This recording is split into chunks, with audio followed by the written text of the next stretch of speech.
창세기 22장 13절에 14절 우리 같이 합독하겠습니다. 아브라함이 눈을 들어 살펴본즉 한 순양이 뒤에 있는데 뿔이 수풀에 걸려 있는지라 아브라함이 가서 그 순양을 가져다가 아들을 대신하여 번제로 드렸더라. 아브라함이 그 땅 이름을 여호와 이레라 하였으므로 오늘날까지 사람들이 이르기를 여호와의 산에서 준비되리라 하더라. 아멘. 우리 옆사람 축복하겠습니다. 당신은 그리스도의 망대이십니다.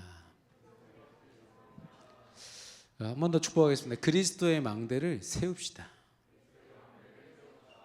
우리 신앙 고백합시다. 주는 그리스도시요 살아계신 하나님의 아들이십니다. 아멘.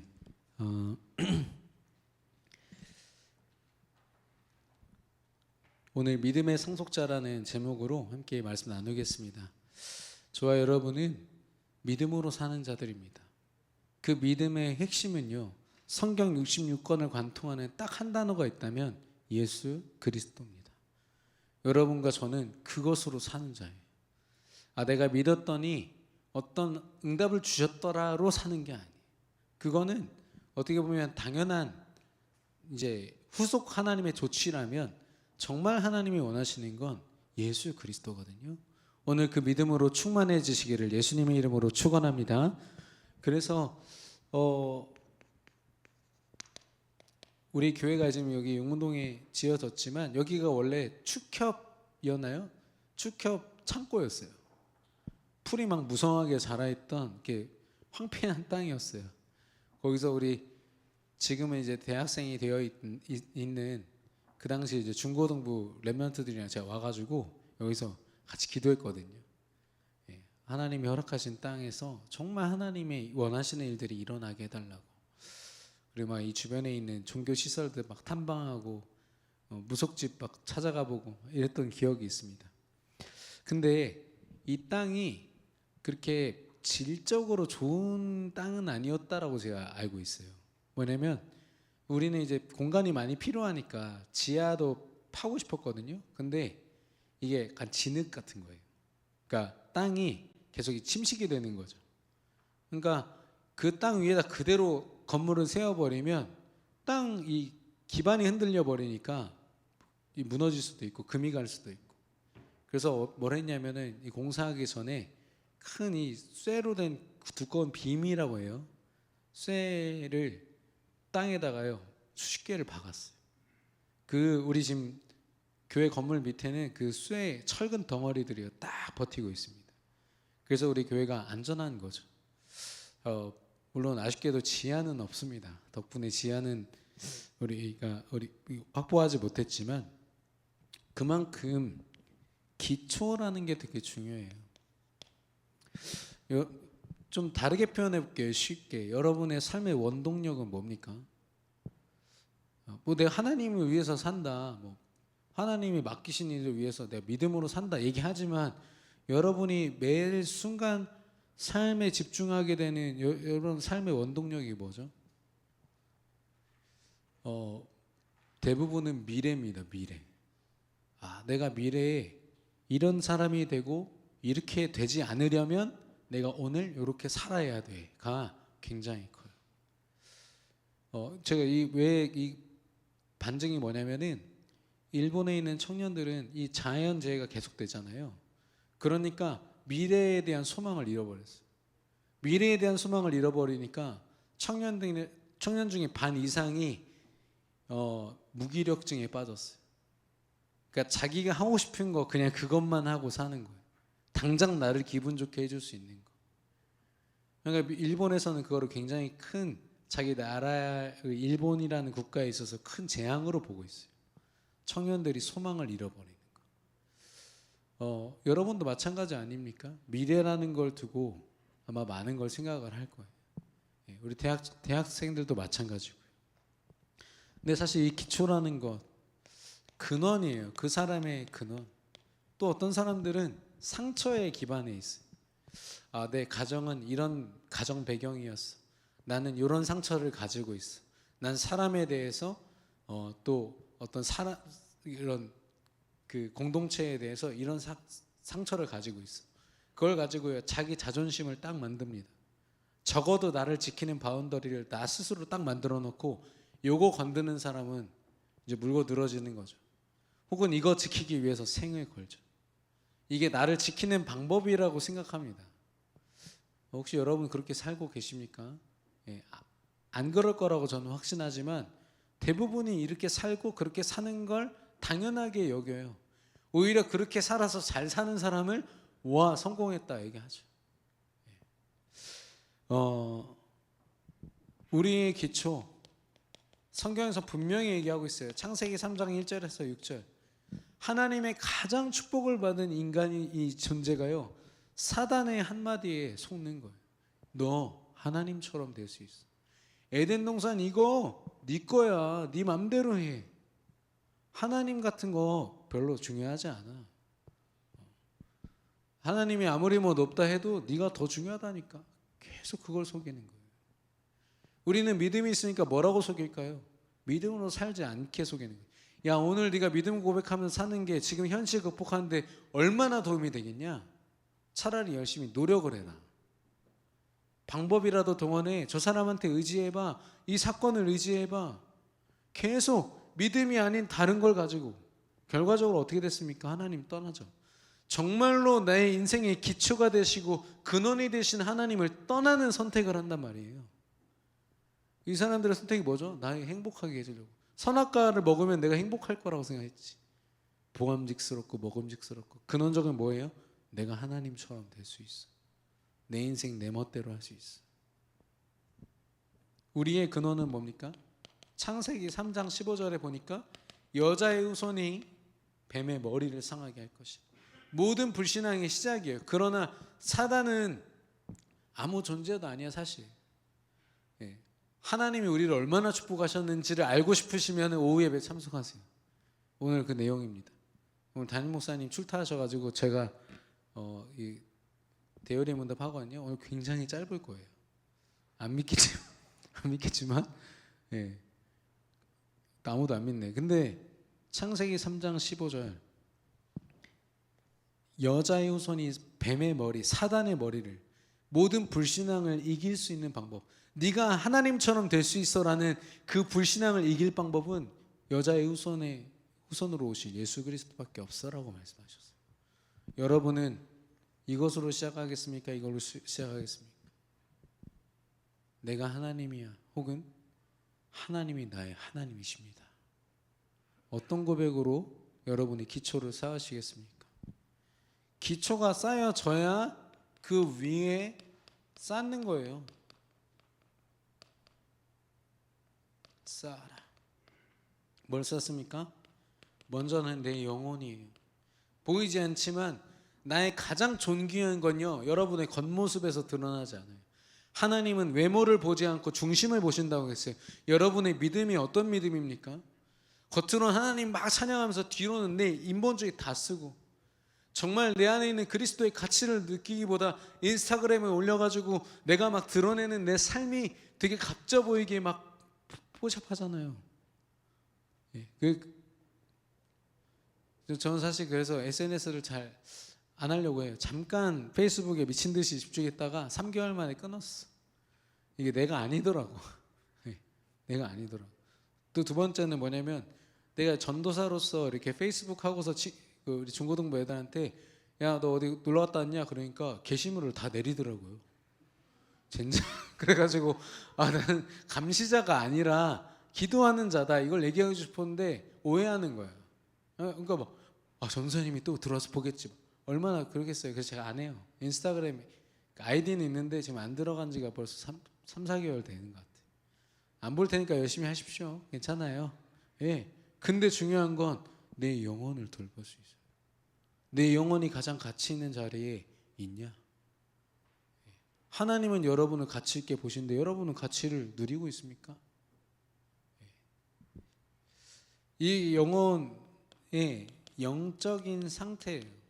근데 이거는 영적인 상태라고 하니까 당장 기분을 딱 체크해. 오늘 기분 좋네. 영적 상태 좋다. 기분 안 좋네. 영적 상태 안 좋다. 이렇게 보십니까? 영적 상태 어떻게 보죠? 성문 총무님? 네, 메시지 때는 질문 잘 안 하는데. 네. 영적 상태 맨날 얘기하잖아요. 야, 너 영적 상태 진짜 안 좋다. 야, 그거 영적 문제야 임마. 맨날 우리 얘기하잖아요. 마치 막 깨트려 보는 무당처럼 막 얘기하는데 어떻게 판단합니까? 사실 그건요, 나 스스로밖에 몰라요. 남이 판단할 수가 없어. 예. 뭐냐? 하나님의 말씀이 내 안에 없으면 내가 기분이 좋고 좋은 일이 넘쳐나도 영적 상태는 무너져 있는 거예요. 하나님이 나와 함께 하시는 방법이 말씀인데 말씀이 내 안에 기억되지 않는다. 선악과를 먹지 말라는 하나님의 말씀만 내 안에 있어도 아담과 하와는 그 축복 놓치지 않았을 거예요. 근데 그 말씀이 희미하니까 당장 내 영혼이 다치고 찢겨지는지도 모르고 막 선택해버리는 거예요. 여러분, 그런 실수를 범하지 않기를 바라요. 여러분의 영혼을 지키는 방법, 그 영혼을 지키시는 하나님을 선택하시고 하나님의 말씀을 선택하시는 거예요. 그래서 저는 그런 게 있어요. 슬픈데 낙심은 안 돼. 어느 날 이 근원적인 행복을 딱 누리고 나니까 제가요, 당장 슬픈 일들이 있죠. 왜 없습니까? 가슴 아픈 일들이 있습니다. 근데 내가 그것 때문에 무너지진 않아요. 왜냐하면 난 하나님 자녀니까. 내 안에 말씀이 있으니까. 너무너무 기쁜데요, 막 흥분하지는 않아요. 흥분하지는 않아요. 왜냐하면 내 모든 감정, 이 기쁨을 주신 분이 하나님이시라는 걸 아니까 하나님께 계속 집중하게 되는 거예요. 두 번째는 마음과 생각입니다. 저는 ENFP인데 특히 F는 그 감성에 이렇게 약하다 보면 저 강단에서 맨날 울었잖아요. 눈물이 너무 많아, 쪽팔리게. 근데 눈물 나는 걸 어떻게 합니까? 예. 저 울 때 좀 휴지 좀 갖다 주세요. 우리 임원들은 막 흐르는데 아무도 안 갖다 줘가지고 이렇게 막 옷으로 닦으면 여기 막. 네, 어쨌든 마음과 생각. 우리는 우리 마음 생각을 마음대로 못하고, 마음을 마음대로 하는 것 같으면 우리 상담사가 필요가 없겠죠. 정신과 약들이 필요가 없겠죠. 믿음 가졌다고 우리가 완전합니까? 안 그래요. 우리 마음 생각은 여전히 우리가 못 지켜요. 그래서 아무것도 염려하지 말고 기도와 간구로 하나님께 나아갈 때 그분이 주시는 평안함이 너희 마음과 생각을 지키시리라. 그래서 막 누구 때문에 화났어요. 기분 나빠. 그러면 그 사람 생각하면 안 되고 누구 생각하라고요? 하나님 생각하시라고. 말씀 생각하시라고. 기초가 든든해야 그런 것들이 가능해져요. 기초가 없으면 내 상처로 확 돌아가서요, 감정이 뒤집어져요. 박살이 나요. 내 하루가요. 전 박살이라는 표현 되게 좋아하거든요. 예, 적당히 무너지는 게 아니라 완전 무너져 버린 게 나니까 하루 종일. 어떤 사람 한 사람이 나 기분 나쁘게 하잖아요. 밤새 내 생각 구조가 박살이 나버려요. 계속 생각나. 지난번에 제가 이렇게 운전하다 실수했는데 막 앞에서 그 보복 운전 있잖아요. 막 하더니 옆에 딱 와서 창문 딱 내리는데 외국인이야. 나도 창문을 내렸어. 쏘리 하려고 했더니 이러면서 한국 욕을 하더라고. 그게 저한테는 3일 가더라고요. 3일 생각이. 되게 등치도 큰 사람인데 백인이. 그래 한국 사람이면 그럴 수도 있지 않은데 외국인이 한국 욕을 하니까 기억이 더 오래 가더라고요. 예, 그렇다니까요. 아무 상관도 없는 사람이 욕만 해도 기분 나빠가지고 3일 가는 사람이 우리인데. 근데 모르는 사람이 그래도 그런데 교회 안에서 상처받아요. 어떻게 그 사람이랑 같이 예배드릴 수 있습니까? 근데 죄송하지만 저는 30년 동안 그렇게 살았어요. 30년 넘게. 목사님 아들이라는 그 오명 때문에 제가 너무 싫은데 교회 안 나가면 죽어. 살려면 나가서 예배 드려야 돼. 지금 생각해보면 그게 믿음은 아니었어요. 근데 감사해요. 교회를 떠난 적은 없었거든. 말씀을 떠난 적은 없었어요. 뭐 누구 때문에 기분 나빠서 내가 오늘 예배 빠진다? 상상도 못했어요. 저는 그냥 기분 나빠해야 돼, 예배 시간에. 네. 지금은 다 넘어설 수 있어요. 기초가 든든하니까. 세 번째는 나의 삶이에요. 여러분 운동 왜 하시고 학업 왜 감당하고 왜 열심히 일합니까? 누구한테 잘 보여서 앞으로 좀 잘해 보려고? 내가 좀 운동해서 몸 가꾸고 좀 사진도 좀 찍고 하면 좀 또 홀가분하게 새롭게 뭔가 시작할 수 있고 사람들이 인정받으면서 기분 좋게. 그러지 마세요. 우리는 그런 것으로 의미를 삼아서 사는 사람들이 아니에요. 우리의 삶의 이유는 하나님께 있어요. 내가 얼마나 존귀한 사람인지 알면 나를 아끼게 돼 있어요. 나를 가꾸게 돼 있어요. 진짜 부자들은요 보니까 음주운전 안 해요. 자기가 얼마나 소중한지 얼마나 중요한지 아니까요 음주운전 절대 안 해요. 아무리 돈이 많이 들어도 대리기사 딱 부르고 자기 기사 불러서 운전해서 가요. 내가 내 소중함을 모르니까 그냥 목숨 걸고 음주운전 하는 거예요. 저는 그렇다고 생각해요. 믿음 가진 우리가요 우리 스스로의 가치를 놓는 순간 음주운전 같은 세상과 사단 그걸 의지해 가지고 내 삶을 산다니까요. 여러분 다이어트를 하더라도 내 가치를 알고 하시기를 바랍니다. 우리 곽선아 원사가 살 많이 뺐거든요. 빠진 겁니다. 근데 그 분이 요즘에 저한테 이렇게 툭툭 살 빼야지 이렇게 하더라고요. 근데 제가 그런 이제 압박을 받고 있습니다. 가족들한테도 그렇고요. 많이 찌니까 그렇더라고요. 근데 사람들이 그래요. 살찌면은 기분 안 좋고 스트레스 받지 않아요. 그러니까 빼야지. 전 그거는 하나님 원하시는 다이어트 아니에요. 그 지금 제가 핑계 대는 거 아닙니다. 저 절대 아니에요. 저는 사실 그냥 지금도 너무 만족하고 행복합니다. 그런데 하나 느꼈던 건 뭐냐면은 하나님 자녀로서 내가 이렇게 존귀하게 현장에 서 있는데 내가 내 삶을 이렇게 둘 수는 없다. 내 건강을 돌봐야겠다. 그러니까 다이어트보다도 내 건강을 돌볼 수 있는 음식과 이런 것들을 더 먹어야겠다는 생각이 들었어요. 복음인데 뭐 하나님 지키시는데 그건 내 가치를 몰라서 하는 얘기예요. 무슨 말인지 이해되시죠?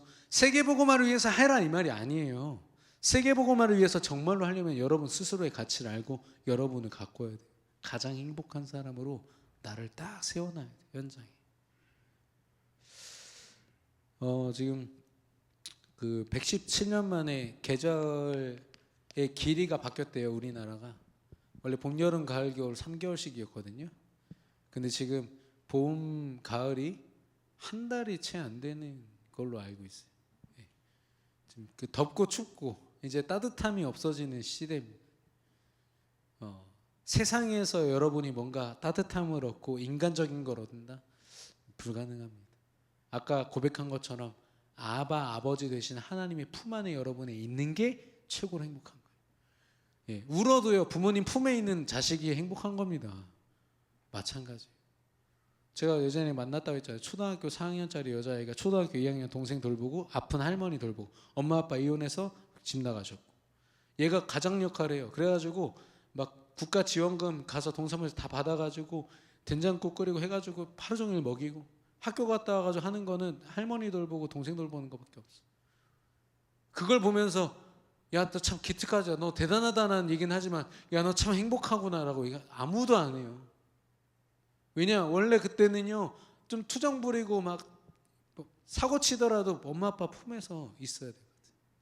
그게 너무 안타까워서 그 아이 만날 때마다 울었어요. 근데 그 친구가 지금 너무너무 잘 지내고 있더라고요. 믿음 안에서 그렇죠. 믿음으로 산다는 건 뭡니까? 오늘 이 아브라함에게 하나님이 허락하신 귀한 이삭을요 하나님 바치라고 하는 거예요. 근데 아브라함이 주저함 없이 가서 딱 그 모리아산에서 칼 딱 들어서 이삭을 내려치려는 그 장면에서 멈추거든요. 하나님 멈추시고 내 믿음을 내가 봤다. 네 아들 잡지 말고 저기 내가 준비해 놓은 순양 잡아. 그러니까 가니까 그 숲속에요 이렇게 순양이 있는 거예요. 그 순양을 갖다가 이제 제사를 예배를 드리죠. 그런 장면입니다. 믿음으로 산다는 건 뭡니까? 하나님의 언약으로 사는 거예요. 말씀을 기억하면서 사는 거예요. 아브라함이 막 어떤 특별한 믿음이 있기 때문에 이삭을 드릴 수 있었을까요? 그 안에 어떤 언약이 있었죠? 창세기 12장 1절. 내가 지시할 땅으로 가라. 너를 복의 근원 삼겠다 말씀하셨어요. 그러니까 나는 하나님의 믿음을 고백할 때 하나님이 나를 복의 근원으로 부르신다고 약속하셨어. 그리고 두 번째 뭐죠? 네 아들, 네 몸을 통해서, 네 아내 사라의 몸을 통해서 난 아들을 통하여 그 후손을 축복하리라 말씀하셨어요. 처음에 그거 못 믿어가지고 아브라함이 막 자기 막 그 아내 종을 취하고 막 그랬잖아요. 인본주의 썼단 말이에요. 자기 방법 막 동원해서. 믿음으로 안 가니까, 이해가 안 되니까. 믿음은 이해가 아닙니다, 여러분. 믿음은 내 기준에 맞춰가지고 이 말씀 듣기 좋네 적어놓고 포럼해야지. 아니, 하나님 말씀 전체가 저와 여러분의 삶이에요. 근데 언약이 특별히 어떤 언약입니까? 수많은 언약이 있지만 예수님이 내 인생의 모든 문제 해결자다.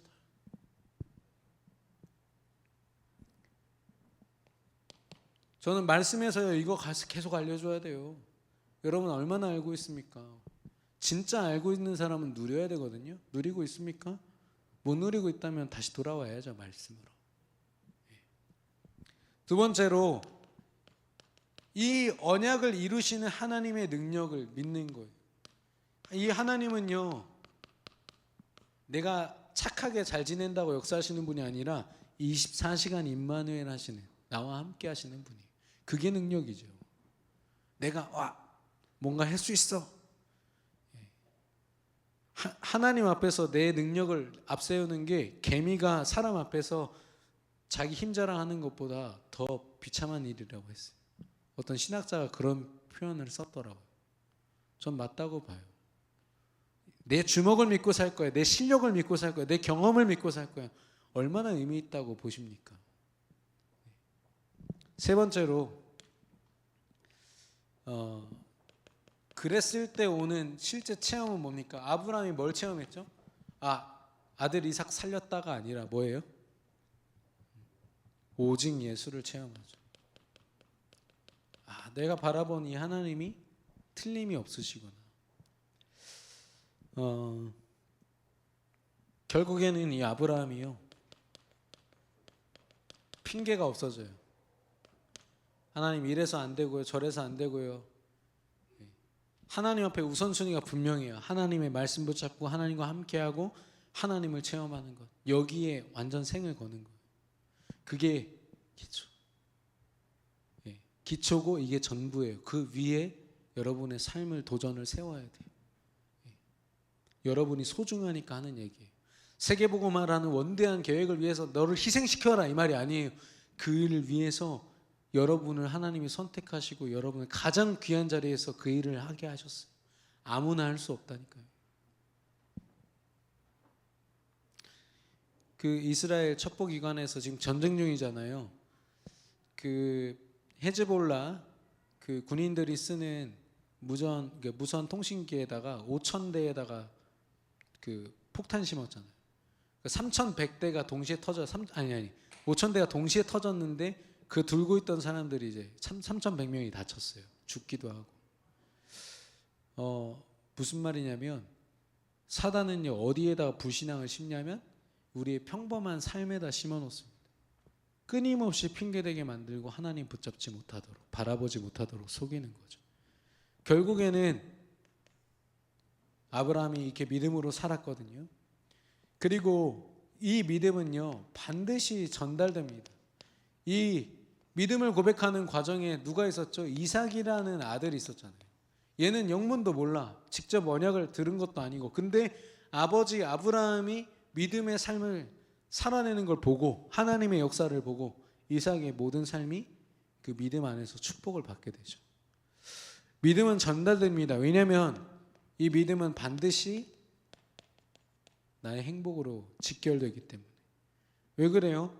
하나님을 믿는다는 건요, 하나님이 내 안에 함께 하시고 하나님은 모든 준비를 끝내셨어요.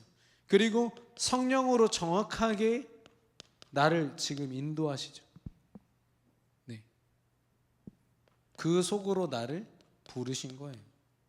하나님은 내가 책임질 수 없는 엄청난 어려움들을 다 해놓고서 야, 네가 알아서 사. 살아. 신천지처럼 네가 이런 축복의 대열에 서고 싶으면 너 이만큼 헌금하고 이만큼 헌신해야 돼. 이런 날강도 같은 하나님 아니세요. 하나님은 다 주셨어요. 그리고 부르셨고 인도하세요. 여러분 하나님께 맡겨드리시기를 축원합니다. 하나님이 완전하신 분이세요. 그럼 그 방법은 뭡니까? 예수 그리스도. 그래서 우리는요 그리스도를 누릴 수 있는 방법이 예배예요. 예배의 자리에서 하나님이 주신 말씀으로, 그럼 이 말씀을 붙잡고 나아가서 현장에서 기도로, 내가 업을 감당할 때, 사람을 상대할 때, 모든 시간 속에 내 생각과 마음은 어디로 집중돼요? 말씀으로 하나님께 집중하는 거예요. 하나님 이 사람을, 하나님 이 현장을, 하나님 나의 업무를, 나의 학업을 하나님 인도하여 주옵소서. 그럼 어떻게 되는지 아세요? 여러분의 호흡까지도 하나님의 뜻과 연결돼 버려요. 하나님 제발 쓰임 받게 해주세요. 맞는 말 같지만 틀린 겁니다. 하나님 여러분 쓰고 계셔요. 믿음 있는 여러분과 저를 쓰고 계시다니까요. 세계복음화가 되고 있다니까요. 저와 여러분을 통해서. 저는 하나님께 늘 그랬어요. 왜 저를 안 쓰십니까? 라고 그랬어요. 그렇지 않아요. 그런 기준으로 볼 때 여러분 모두가 다 소중한 사람들. 그 결과 어떻게 됩니까? 하나님은 우리에게 주신 말씀을 그대로 성취하세요. 이 성취 속에 있으면 뭘 확인하냐면 아브라함과 같이 여호와 이레, 하나님이 모든 걸 다 준비하셨습니다 라는 걸 확인하게 됩니다. 이걸 그대로 내 직장 동료, 후배, 여기 교사 선생님들 계시잖아요. 후배들에게 전달하고. 근데 이 비밀이 없으면 말씀 가지고 말장난해야 돼요. 사람들한테. 그럴듯한 포럼 막 지어서 하고 내가 누리는 것처럼 막 이야기하고. 제가 해봐서 알지만 그거 피말립니다. 너무 힘들어요.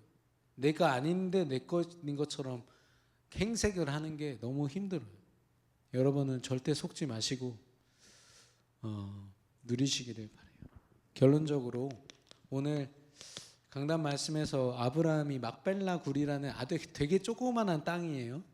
사실 그 생활하면서 쓸 수 있는 것도 아니고 무덤으로 쓰는 땅이에요. 그런 땅을 시세보다 많게는 10배 가까이 되는 돈을 주고 샀어요. 그럼 사기당한 거죠. 근데 아브라함은 그걸 샀단 말이에요. 주저함 없이. 구체적인 내용은 말씀드릴 수 없지만 여러분의 어떻게 보면은 하루하루 믿음을 고백하면서 사는 것이 절대 작지 않아요. 절대 작지 않아요. 절대 하찮지 않다니까요. 아무도 알아주지 않고 보지 않으니까 나는 이거를 중요한 걸 잘 몰라요.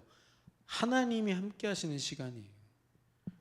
그렇기 때문에 첫 번째는 나라는 사람의 정체성, 내가 얼마나 중요한 사람인지를 하나님 앞에서 분명히 알고 있어야 돼요. 누구랑 비교할 필요도 없고요. 두 번째는 그 속에서 살아가는 나의 실제 삶이 얼마나 소중한지를 알아야 돼요. 네. 삶 자체가 세계복음화예요. 그러면 이 소중함을, 내가 누군지 알고 내 삶의 소중함을 알면 어떻게 세팅됩니까? 내 안에 말씀을 두고 성령이 인도받는 기도로 세팅이 되겠죠. 이걸로 생각하고 이걸로 살아가고 이걸로 사람 상대하고 이걸로 업무 보는 거, 이걸로 학업 감당하고 이걸로 미래를 구성하고 이걸로 모든 것들을 감당해요.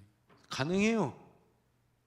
예. 문자 그대로 뭐 기도하면 응답받는다가 아니라 말씀과 기도 속에 하나님이 함께 하시니까 그것만큼 큰 능력 없어요. 그것만큼 완전한 답 없어요. 하나님은 굉장히 실제적이시고 실시간이세요. 그 축복 누리시기를 바라요. 예, 우리 믿음이 없이는 함께 고백하겠습니다.